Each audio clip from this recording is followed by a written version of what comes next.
mesdames et messieurs les députés, et chers tous, je suis très honoré de pouvoir effectivement échanger avec vous. Et quitte à filer la métaphore militaire, je ne sais pas si les journalistes ont été, sont ou seront les gardes suisses de ce qu'a décrit Gilles, parce que effectivement, dans la mission historique qui prévaut dans les médias, d'être notamment intermédiaire entre des institutions et des citoyens, les médias ont un rôle essentiel. La question étant de se dire, et je vais essayer de tracer quelques lignes de fuite avec vous, et de savoir ce qui reste aux médias aujourd'hui et comment vont-ils pouvoir continuer à occuper cette fonction. D'abord, une expérience personnelle, et Monsieur le Président, vous m'y engagez. J'ai 54 ans, j'ai donc commencé à travailler dans les médias de façon professionnelle il y a une trentaine d'années. Et je pense que dans l'Observatoire du temps long nous y encourage, dans l'appréhension du sujet qui nous réunit aujourd'hui, il faut systématiquement dézoomer sur la frise chronologique de la production de l'information. Et si on imagine que, où l'on se fixe ensemble comme borne initiale, la création du premier journal sur le continent européen d'information tel qu'on peut l'imaginer, qui est la Gazette de Renaudot en 1631, il est, je pense factuellement, totalement intelligible de dire que le lecteur d'un journal papier, que lectrice ou lecteur que vous étiez il y a 30 ans, avait à peu près la même expérience qu'avait celle ou celui qui lisait la Gazette de Renaudot 4 siècles plus tôt.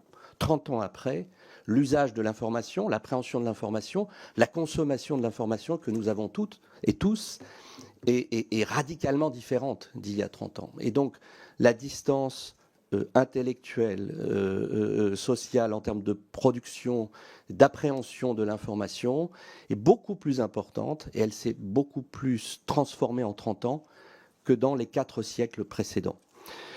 Et je pense que le malaise, mais aussi ce que nous avons, et Gilles le disait, je suis comme lui, je suis sans doute moins optimiste, libéral ou libertaire que je ne l'étais il y a une quinzaine d'années. Notre situation du moment par rapport à l'information s'explique par le fait, sans doute, que nous n'avons pas pris encore suffisamment la mesure de cette révolution, en tout cas nous, en tant que producteurs d'information. Et donc j'incite systématiquement à dézoomer en nous disant bien qu'aujourd'hui, la façon de consommer l'information n'a plus strictement rien à voir, de la produire et de la consommer, avec ce qu'elle était il y a 30 ans. Il y a 3 révolutions qui se sont succédées. Je vais le dire d'une façon très basique. Le web, le digital, permettant d'augmenter, de disséminer, d'augmenter l'empreinte de ce que nous, journalistes, fabriquions précédemment, soit à la radio, soit à la télévision, soit en presse. La seconde révolution des réseaux sociaux qui, elle, a fait descendre définitivement de leur, je vais le dire comme ça, piédestal les journalistes qui avaient jusqu'à présent le monopole de la distribution de la parole, qu'elle soit politique ou citoyenne. Nous étions en capacité de vous ouvrir nos colonnes, de les refuser, ou en tout cas de modérer cette prise de parole qui aujourd'hui est totalement libre, ouverte à toutes et tous. Et en soi, Gilles l'a dit, cela a été, reste en partie un bienfait démocratique, mais l'absence de maturation du moment dans lequel nous sommes nous réunit aujourd'hui. Et puis troisièmement, on peut le dire aussi, cette rupture par l'IA, même si la création de contenu par intelligence artificielle dans les médias existe depuis une vingtaine d'années. La génération automatique de textes existe depuis que nous publions des résultats électoraux commune par commune, par exemple. Je l'ai vécu au Figaro il y a une vingtaine d'années. Et nous le faisons. Mais aujourd'hui, c'est la même chose. La capacité pour tout citoyen, toute institution de produire par intelligence artificielle a provoqué cette rupture. Et j'ai coutume d'appeler ce moment un moment atomique. C'est-à-dire que si les précédentes révolutions étaient des guerres conventionnelles, nous sommes aujourd'hui, nous sommes tous collectivement en capacité d'avoir entre les mains un moyen de destruction massive de la démocratie ou de sa perfection. Donc on est dans ce moment, et ce moment atomique auquel je pense nous devons nous poser les bonnes questions. Si j'entre dans le très concret d'un mot sur l'intelligence artificielle, je pense que dire intelligence artificielle et médias ne veut pas dire grand-chose. C'est un peu comme si parler de, je sais pas quoi, moi, du papier et des médias ou de la voix et des médias. Aujourd'hui, l'intelligence artificielle telle que nous l'utilisons dans les médias, ce sont 3 types de fonctions dans la chaîne de production d'information. En amont, au sein des rédactions, une capacité à augmenter les facultés autant physique qu'intellectuelle des journalistes, pouvoir analyser des données en grande série de façon extrêmement rapide. C'est un peu là aussi en métaphore militaire l'équivalent d'un exosquelette pour un fantassin. On est capable aujourd'hui, avec un objet d'information digne de ce nom, de produire mieux et vite des informations. Un peu plus en aval dans la chaîne de production de l'information, capacité à éditer, à transformer un contenu, une valeur ajoutée produite par un humain, le transformer dans n'importe quelle langue, sur n'importe quel support, et donc de démultiplier l'empreinte du produit qui a été contenu par le journaliste ou la consoeur. Et en cela, on est aujourd'hui sur un enjeu clairement social au sein des entreprises de presse, là où sur le premier point, on est plutôt dans un enjeu de formation.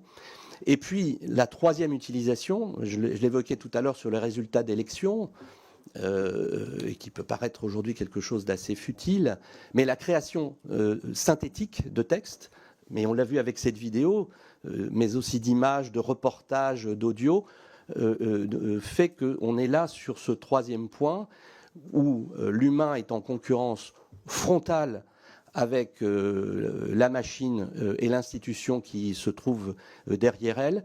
Et c'est là que se situe aujourd'hui le problème, le sujet et les conséquences en termes de désinformation et d'ingérence que nous évoquerons.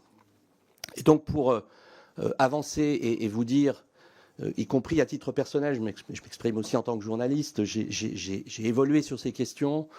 Et je pense que nous devons collectivement aussi nous astreindre ou nous engager vers un dépassement de beaucoup de choses qui nous ont formés sur les 30 dernières années. La première, c'est le dépassement sur l'authentification, la déontologie, la capacité à dire qu'est-ce qui est un média, qu'est-ce qui n'est pas un média. Aujourd'hui, parce qu'on est dans ce moment, et je pense que nous en débattrons parce que nous ne sommes pas tous d'accord sur ce constat.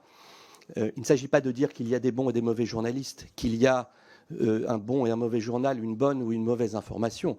Il y a de l'information d'un côté, il y a de la propagande de l'autre. Et aujourd'hui, la frontière historique qui a séparé, y compris sur un marché de l'information français, le fan club de la rédaction, le libelle de l'enquête, aujourd'hui, cette frontière s'est totalement évaporée.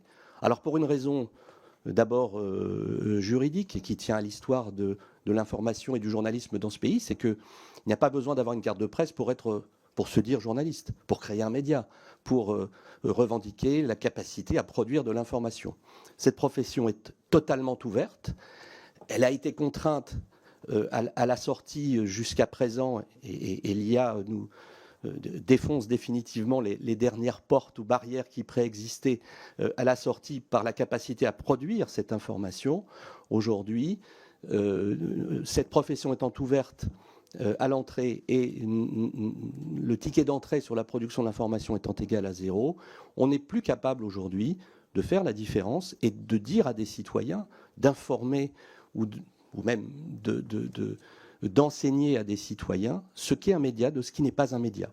Mais je pense qu'aujourd'hui, ces adjectifs en mauvais français, par exemple du média mainstream, comme on dit, qui se distinguerait du média d'information ou du média d'opinion, aujourd'hui est quelque chose qu'il faut mettre sur la table, évoquer sereinement.